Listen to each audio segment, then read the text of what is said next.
Welcome everybody. A look at the fifth film in the Fury Swords and Fantastic Warriors box set, the heroic cinema of Chang Cheh from Eureka Classics. Yeah, the fifth film is 1975's The Fantastic Magic Baby, which is quite a title to be honest. Yeah, this is a fantasy action film, clocking in at 100 minutes long. Stars Hu Chin, who was in Boxer Rebellion, and once again is a film in this box set that stars Chiang Tao, who's also in Men from the Monastery and Iron Bodyguard. So he's definitely the most prolific main lead actor in this box set so far. So the Monkey King and Goddess of Mercy battle and defeat the child god Red Boy, then point him down the road to righteousness. So, of all the films that I've seen from Chang Cheh that I've seen so far, 22 in total now, including this one, this is definitely the most unique of the lot, which is no doubt in part due to this being based on the 16th century novel Journey to the West. So, if you think you'll recognize any character in this, it's called Wukong, and it's probably because there was a game that came out last year. Um, I can't remember the full title of it, but yeah, there was a game that was massively popular, sold more than like 20 million copies or something like that.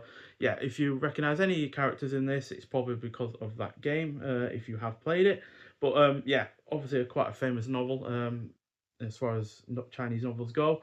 Um, but yeah, it's also quite unique due to the fact that this is barely an hour long. It's about an hour five, if that.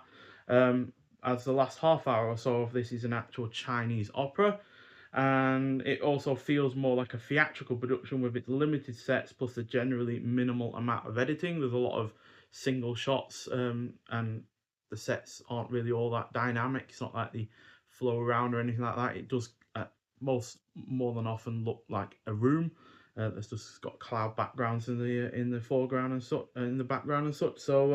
Yeah, it's a little bit unique in that regard.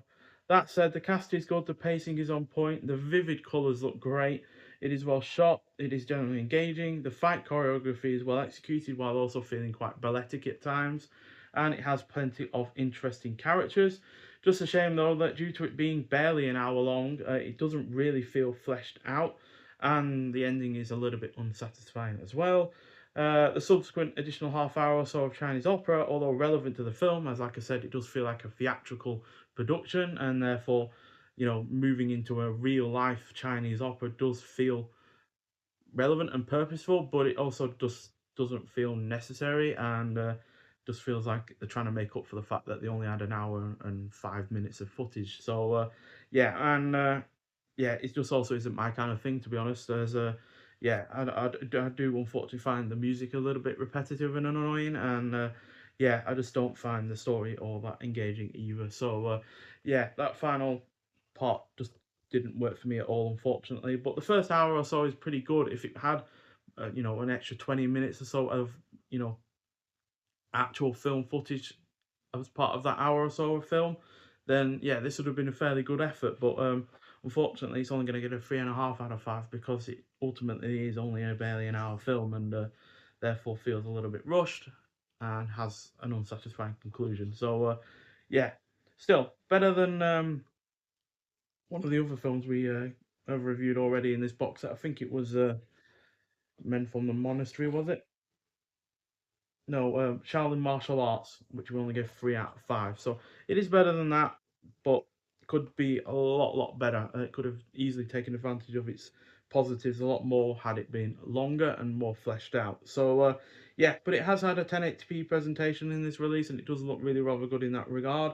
Optional English subtitles, newly revised for this release. No optional English dub though for this film. We do also have a new audio commentary on the film by action cinema experts Mike Leader and Arnie Venema. And then we also have a new audio commentary as well by Frank Yang. Yeah, we have a couple of audio commentaries there, but not much else besides that.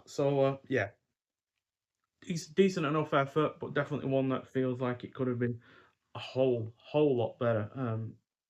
But yeah, that's just the way it is. Unfortunately, I can't review the film that it isn't. I can only review the film that it is, and unfortunately, it is only a barely an hour film that has an unsatisfying conclusion. So yeah, which is a bit of a shame, but still, it is, like I said, really rather unique in terms of Chang Cheh's directorial films that I've seen so far, and that is praiseworthy as it is. And yeah, it certainly isn't good trying to chase a trend or anything like that from the mid 70s. So that is also respectable, but I just wish it was a better film in general.